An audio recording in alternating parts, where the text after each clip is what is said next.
Hello everyone, welcome back to my channel Learning with Pace. Now the topic is why were temples targeted. अब हम ये बात करेंगे कि भाई टेम्पल्स जो है ना उनको पहले टाइम पर टारगेट क्यों किया जाता था। अगर दो राजाओं के बीच में लड़ाई हो गई तो वो किंगडम के साथ साथ टेम्पल्स को भी टारगेट करते थे, वहां पर भी लूटपाट मचाते थे।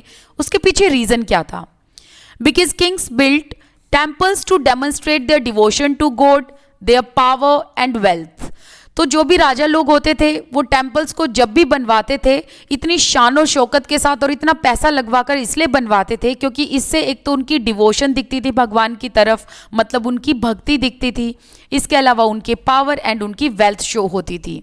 देखो उस टाइम पर ऐसा तो था नहीं कि राजा व्हीकल्स वगैरह खरीद कर ऑडी या फिर कुछ बड़ी बड़ी ऐसी गाड़ियां खरीद कर दिखा दें कि भाई देखो मेरे पास कितना पैसा है। उस टाइम पर तो राजा लोग अपने पैसे को, अपने पावर को कैसे दिखाते थे? अब जैसे कि वो वाटर रेजर्वोयर्स बनवा देते थे, बहुत बड़े बड़े टेम्पल्स बनवा देते थे, या पब्लिक और प्राइवेट प्लेसेस को बहुत बड़ा बनवा देते थे। इससे राजा की पावर, राजा की वेल्थ शो होती थी। It is not surprising that when they attacked one another's kingdom, they often targeted these buildings.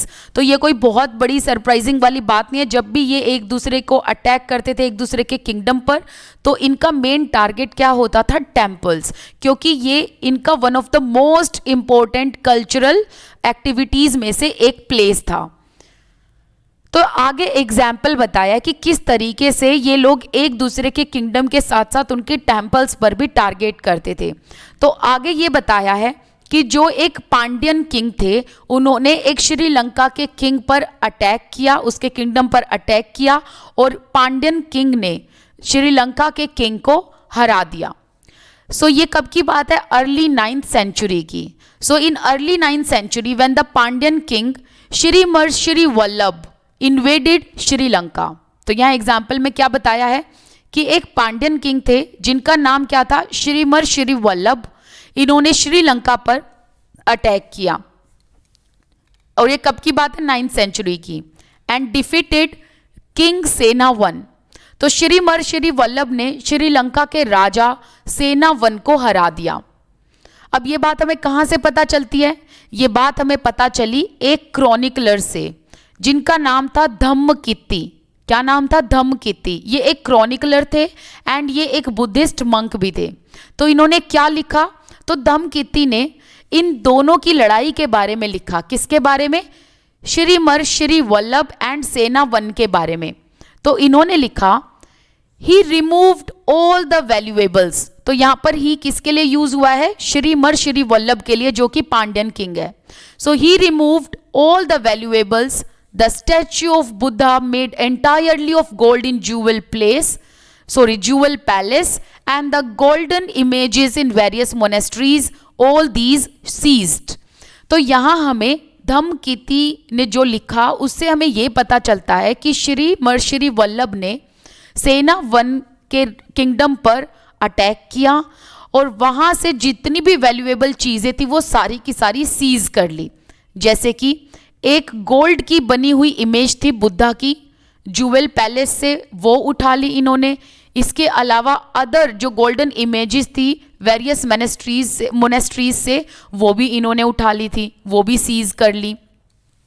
तो यहाँ पर मैं एक बार मैप में आपको दिखा देती हूँ। तो ये है मदुराई, ठीक है।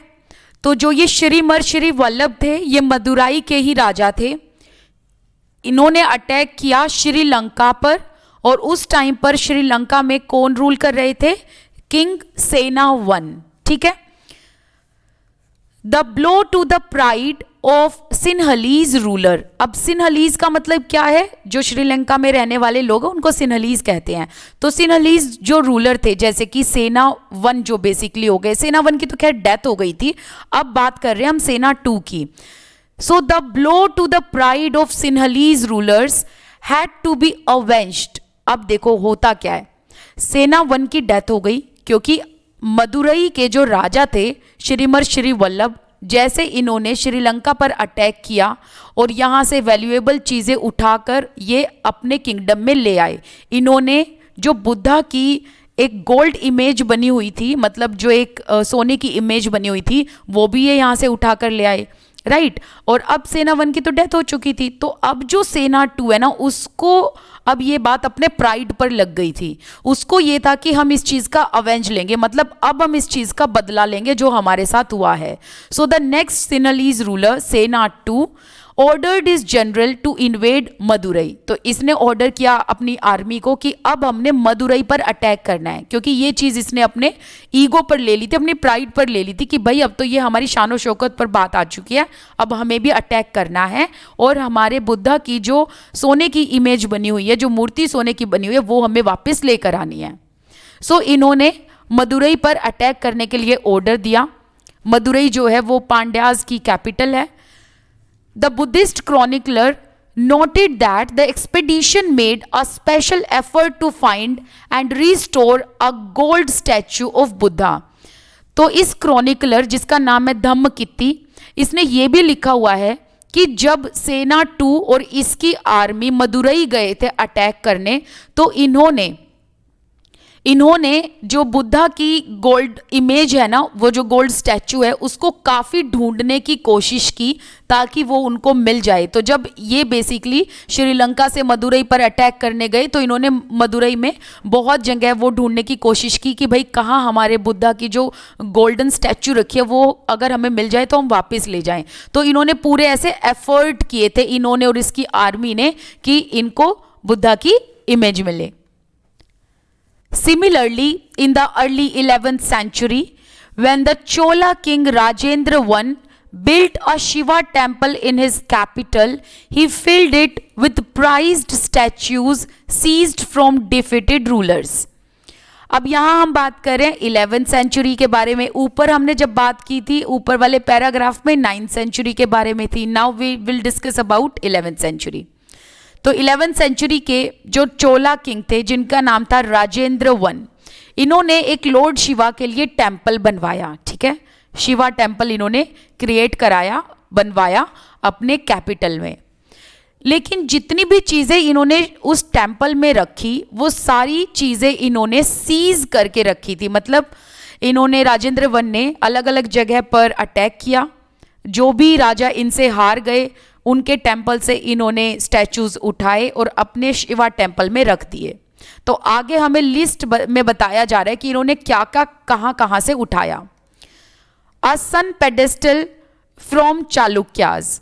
तो सन का जो पेडेस्टल है, बेसिकली जो कुर्सी है सूर्य देवता की, वो इन्होंने चालुक्याज से उठाई। Ganesha statue and several statues of Durga. A Nandi statue from eastern Chalukyas. An image of Bhairav, मतलब शिवजी भगवान की स्टैचू। एंड भैरवी, मतलब माँ पार्वती की स्टैचू। कहाँ से? From Kalingas of Orissa. And Kali statue, Kali माँ का जो स्टैचू है, गॉडेस माँ, उनका जो है स्टैचू बेसिकली कहाँ से? प्लास ऑफ बंगाल से। ठीक है, तो आप यहाँ क्या समझे कि अलग अलग जगह से इन्होंने अलग अलग स्टैचू उठाए और अपने शिवा टेम्पल में रखे। तो सन पेडेस्टल कहाँ से? चालुक्यास से। गणेश स्टैचू और दुर्गा माँ के स्टैचू, इसके अलावा नंदी स्टैचू इन्होंने ईस्टर्न चालुक्यास से उठाए। भैरव एंड भैरवी के स्टैचू इन्होंने कलिंगाज ऑफ उड़ीसा से लिए। एंड गॉडेस काली का स्टैचू इन्होंने पलास ऑफ बंगाल से लिया। अब आगे बात करते हैं सुल्तान मोहम्मद ऑफ गजनी के बारे में। He was a contemporary of Rajendra I।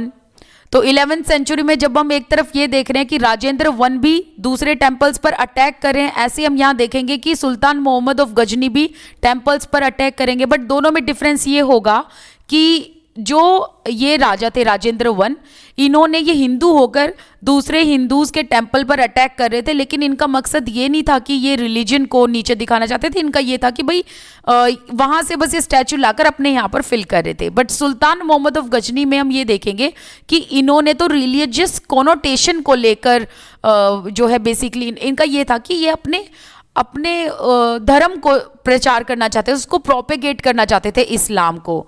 Right, यहाँ पर राजेंद्र I की अगर हम बात करें, ये तो सिर्फ अपनी पावर शो करना चाहते थे, लेकिन सुल्तान मोहम्मद ऑफ गजनी अपनी पावर के अलावा इस्लाम को भी प्रोपेगेट करना चाहते थे। So during his campaigns in subcontinent, he attacked the temples of defeated kings and looted their wealth and idols. तो इन्होंने अपने कैंपेन्स के टाइम पर सुल्तान मोहम्मद ऑफ गजनी ने बहुत सारे डिफिटेड किंग्स के वेल्थ को लूटा और उनके टेम्पल्स पर अटैक करके जितनी भी वैल्यूएबल आइडल्स थी उनको लूटा, सीज कर लिया. Sultan Mohammad was not a very important ruler at that time, और उस टाइम पर ये इतने इंपॉर्टेंट रूलर नहीं थे. But by destroying temples, specially the one at Somnath. तो आपको पता ही है ना कि सुल्तान मोहम्मद ऑफ गजनी, इन्होंने सोमनाथ पर बहुत बार अटैक किया. He try to win credit as a great hero of Islam. देखो वैसे तो ये सुल्तान मोहम्मद इतने इंपॉर्टेंट रूलर थे नहीं, लेकिन इन्होंने सोमनाथ पर बहुत बार अटैक किया, सोमनाथ टेम्पल को डिस्ट्रॉय करने की इन्होंने कोशिश की.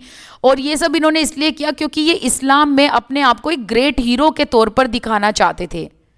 In the political cultural of Middle Ages, most rulers displayed their political might, military success by attacking and looting the places of worship of defeated rulers.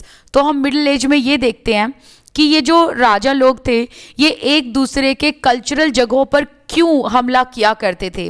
Reason ये था to show their political might and military success. मतलब अपनी political power, अपनी military success, अपनी army की power दिखाने के लिए ये लोग जो वर्शिप के प्लेसेस थे उन पर अटैक किया करते थे.